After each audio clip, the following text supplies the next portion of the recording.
What's up, guys? Welcome back to the channel. Today I'm going to be talking about these 5 horrible gaming mice. Actually, I shouldn't say that. Some of them are horrible and some are much less horrible than others. However, they are all in the price range of less than $10 on Amazon as of now. I'm checking out 5 gaming mice under $10 each, and I'm going to see which ones are shit and which ones are actually worth buying, perhaps. Now, first off, why would you even buy a $10 gaming mouse? Well, for one, let's say you're just on an extremely tight budget. That might be the only option you have. Or maybe it's not necessarily for you, but a gift for a loved one, spouse, child, friend, who is kind of into gaming, but not really enough to warrant buying like a $50 gaming mouse, for example. That could be a possibility. Or maybe you're just looking for a reliable backup. Well, I don't want to say reliable, but maybe you're just looking for a backup mouse in case your daily driver, shit hits the fan or whatever, and you just need a backup right away. Then maybe you'll look into something like this. By the way, these are all the top-rated, some of the top-rated user-reviewed mice on Amazon, so that's why I picked them. And I've already arranged them here in front of me from my least favorite mouse on your right to my most favorite mouse. And I'm going to be going down the line from worst to best, explaining what works for me and what doesn't. So on that note, why don't we go ahead and take a look at our first contender here, which is the Benggu. These all have funky names because they're all, Chinese OEM knockoff brands or whatever, and a lot of them are using the same parts and whatnot. But this is Benggu, and you can always tell it's Chinese OEM crap because it's got like 3 different names. It's got like Game Start, Hemzone, and then the product page on Amazon says Benggu, so who knows what it's really called. Honestly, the comfort level is fairly good. I like the shape, I like the feel when I put my hand on the mouse. I am a claw grip user, so bear that in mind. That's the perspective I'm looking at all of these reviews as. Yeah, the comfort level is actually pretty good. It's fairly comfortable for my hand and the way I use mice. However, it is fairly lightweight. It's actually the lightest mouse, I believe, in our lineup here, and I prefer a bit of heft to my gaming mice, and this is just far too light for that, so I would have to dock it some points there. Also, I forgot to mention this, that all of these mice are using optical sensors, and all of them are horrible. That's just nature of the beast. It comes with the territory that if you buy a $10 gaming mouse, you're gonna get a pretty lousy sensor. So just for the sake of argument, assume that all of these sensors are the equal amount of suck. Now, my biggest gripe with this mouse is that the buttons are all super hypersensitive. First of all, they're springy, especially the front and back buttons. They are incredibly springy and not very tactile at all. They're rather mushy. Aside from that, the buttons are just really easily pressed, and I experienced a lot of misclicks when I was trying to game with this thing. Just, from moving really fast, I would turn really fast in game and then accidentally hit the side button. It's also fairly cheap. I would say this has the worst build quality out of all 5 of the mice here. Not just in terms of just how light it is, but also the scroll wheel seems really kind of wonky, and the DPI buttons in particular. Like, listen to this. Is there even anything in this mouse? It's just completely hollow. It's just like hollow plastic clicking. Yeah, so it doesn't sound very good, not very satisfying to click, too sensitive on the buttons pretty much everywhere. However, it's comfortable. That's the one redeeming quality. However, I still would not recommend it, even for $10.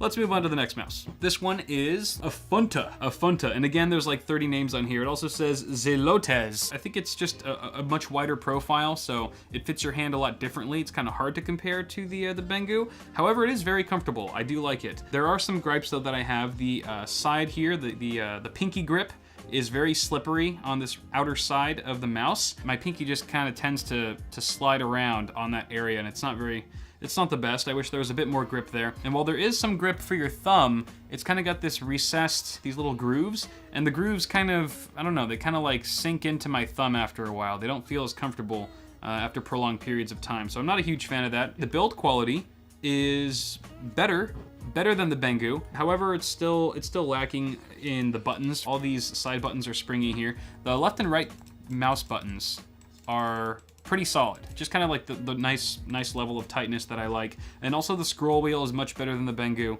And the scroll click requires a bit of actuation force to actually click in the scroll wheel. I wish it was a bit easier. It does have a DPI button for up to 5500 DPI, which is nice. It's also got a braided cable, a braided USB cable. Actually, all these mice have braided USB cables, surprisingly, except for this one, which is a USB, but it's got kind of a rubber rubber material, and I'll get into that later. So my main gripes with this mouse is that I'm not a fan of the pinky grip that's super slippery on the outside here. And the side buttons and this front button here are very springy and do not feel very good when clicking. However, they are very well placed. I will say that. So this next one is the Zotac or Zotac. I don't know. It's not Zotac. That's not what I said. But okay, we've got some LEDs here that are kind of just cycling through different colors. I don't believe you can change any of them.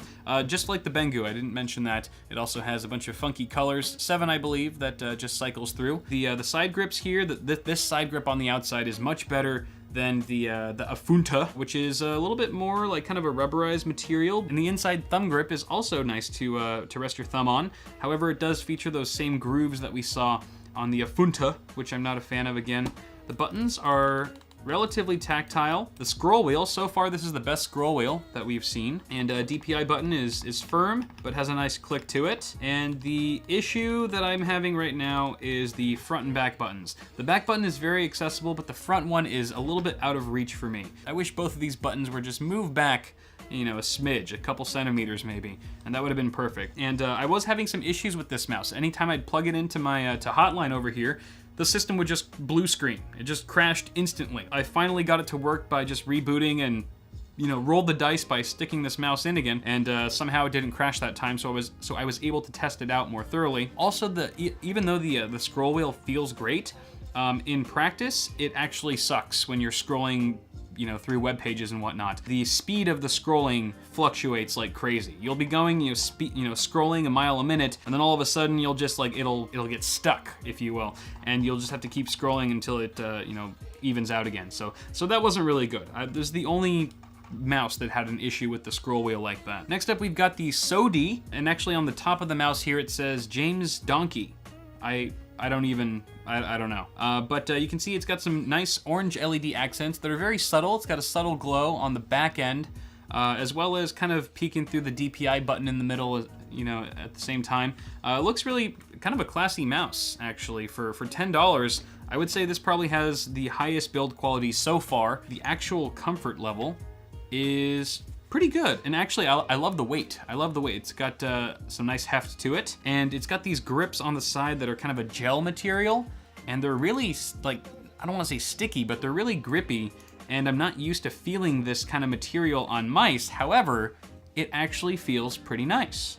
I wouldn't mind using this mouse, just for things. The scroll wheel is also very sturdy. It's not wobbly at all. It's got a nice firm click, and left and right buttons are fairly tight. The side buttons are probably my one complaint here. They're a bit springy, and this does go up to 2000 DPI. I wish it went a little bit more than that. It's also got an on-off switch on the bottom here. Oh, that's just for the LEDs. And again, this is the one mouse that doesn't have a braided cable. Instead, it uses this rubber cable, and it's very strange. I don't know why they used rubber. Maybe it's just to go with the style. However, I think rubber for a cable is not the best because it gets snagged on things easily. There's quite a bit of friction. I'm not a huge fan of that. But overall, this is a very comfortable mouse, and if it wasn't for the crappy sensor, I'd probably even pay more than $10 for it. So that's gonna bring us to our last and my favorite mouse personally, which is the TechNet Raptor. And this mouse looks very similar to the Cooler Master Sentinel. If you remember the CM Storm Sentinel, it looks very similar to that. I'm curious to know if they've got, this working with the same OEM at some point. However, it is different, and it's super comfortable. It is my favorite mouse in terms of comfort level, just because it matches the shape of my hand very naturally. But what really impressed me with this mouse are the switches. The switches for the left and right buttons are incredibly tight, and they feel really good to click.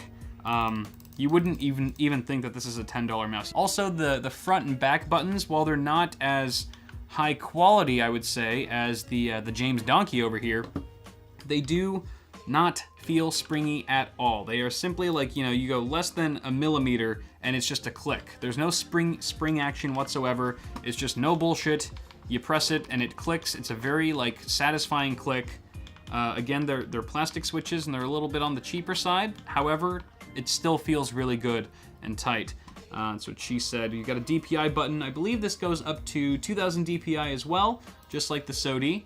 And again, 6 buttons. It's got blue LEDs all around on the scroll wheel as well as the body, kind of on 3 different areas there. And the scroll wheel is actually fairly nice as well. It's got some loose scrolling action. It's not too rigid, and the scrolling button itself, the scroll click, feels just right. And it does have a little bit of texture on the sides here. So where your ring finger or pinky would go on the outside, and where your thumb goes, it's still really smooth plastic, and I would have liked a little bit, like just a bit of grip material. However, they've just got a little bit of etching to create just ever so slightly a sensation of grip. However, it is definitely notably more slippery than the SODI with its gel grips. And it's got a black braided cable, very classic. And overall, super comfortable mouse. Switches are good, everything's good, everything checks out. So for 10 bucks, yes, I would recommend this mouse. I would even recommend the SODI. I would recommend the James Donkey any day of the week. But if I had to choose, I would probably go with the TechNet Raptor. This is by far the best $10 gaming mouse I have ever had the privilege of using. If you guys are interested at all in any of these gaming mice, go ahead and check the description below. I've got links all there. However, be warned, if you pick up any of these 3 mice over here, I am not liable or responsible for any kind of pain that they may cause. I would recommend the James Donkey. Hop on the James Donkey, yo. This mouse kicks ass for 10 bucks as well. So either of these 2 mice, I'm sure that you would be satisfied for spending $10 with. I think you know, they're very much worth the money. So that's pretty much gonna do it for now, guys. Hopefully you found this video a bit interesting. I know there isn't too much information out there on $10 gaming mice these days, but if you enjoyed the video, be sure to toss me a like, subscribe to the channel for more tech stuff coming at you really soon, and I will see you all in the next video.